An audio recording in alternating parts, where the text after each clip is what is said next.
Well, greetings. We're going to start chapter 4, which your text calls force system resultants.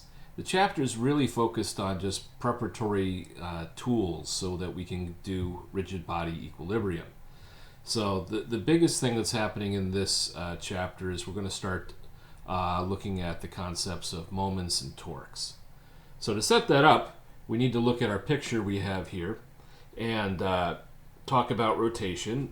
This is all stuff you've had or should have had in your physics course. So consider the particle, all right?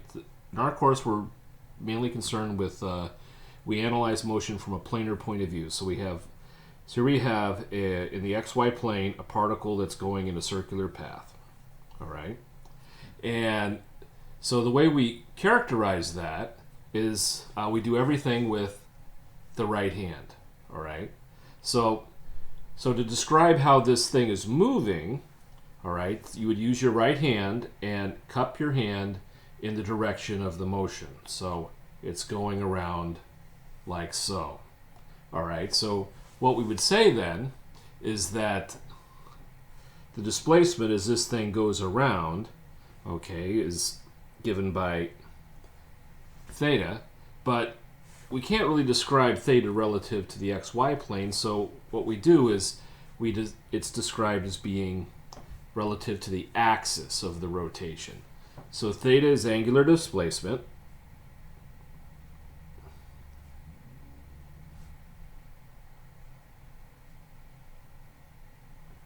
and we say it exists in the z, and we relative to computation, we would look at that in radians. All right. Now, as that moves, if it's moving continuously, it would have velocity. So then we would have omega, which is angular velocity. And again, we say that lives along the z-axis, and then we would have radians per second as our units, and this would of course be equal to theta dot. And now, from what you're already familiar with, as this thing goes along, velocity is always tangent. So for this current position that this moves currently, Vp would be like so. Okay. And then we can have change in angular velocity. That would lead us to a vector alpha, which is angular acceleration. I'll just write it as that. It also exists in the z. Its units would be radians per second squared, and it is the first derivative of omega, the second derivative relative to theta. Like so. All things you should be fairly used to by now. All right, now let's suppose we let, for this problem here, we'll let r be 2 meters, okay, omega, we'll set at 3z radians per second, and one of the questions that students ask is, should the z be first and the units third, or second, or units and then z? I will be blunt. In this course, I don't care. This communicates a magnitude of 3, the z direction, and the units for the magnitude. I expect the 3 to be first, but after that, I don't care about order. So, doesn't matter. All right. Now, let's look at, as this thing moves here, it will displace some amount of arc length.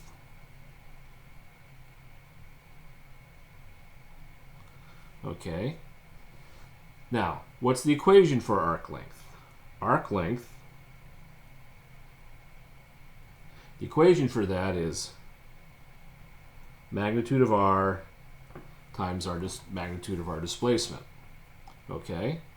So that tells us speed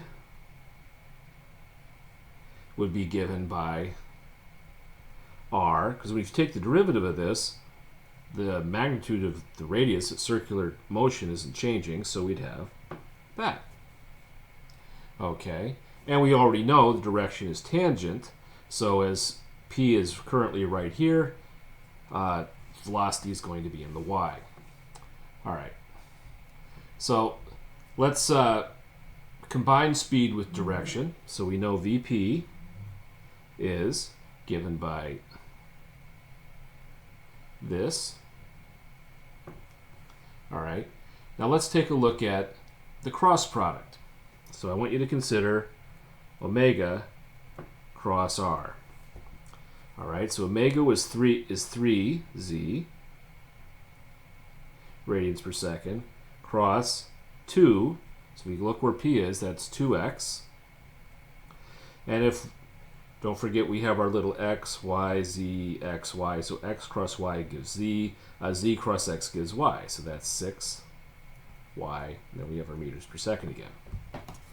So here's the neat thing. We can use cross products rather than going through calculus. All right. If we know angular velocity, we can simply go omega cross r, and we get our velocity. And we can do this other places. So let's say this thing goes up to here, up at the top. Okay, that would correspond to being located at theta equals pi over 2. No problem. That then corresponds to r is 2y. Vp is 3z cross 2y. So go up here. Z cross y gives negative x minus 6x. If we go up here, take the tangent to the negative x direction.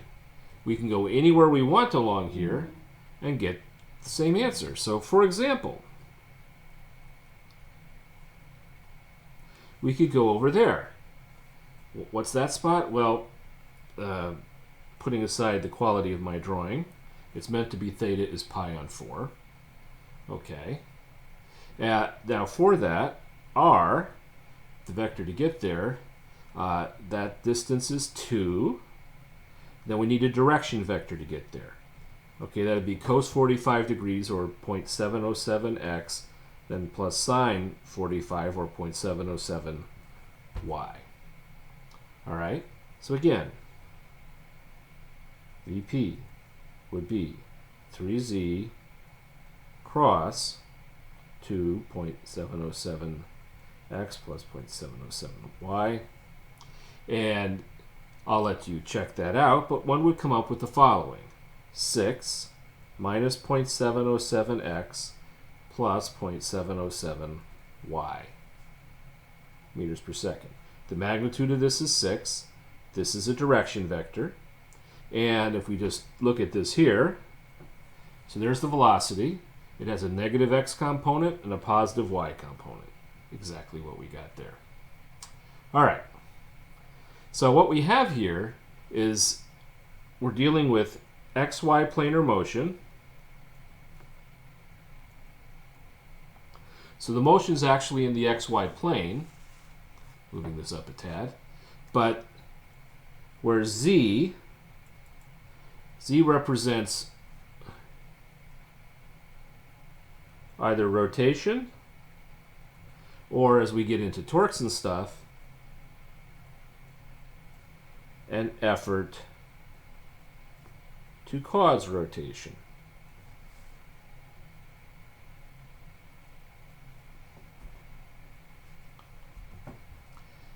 So that's what we want to get across right here. All right, so we're going to stop this right here, and in a moment we're going to start taking a look at torques and moments. Catch you soon.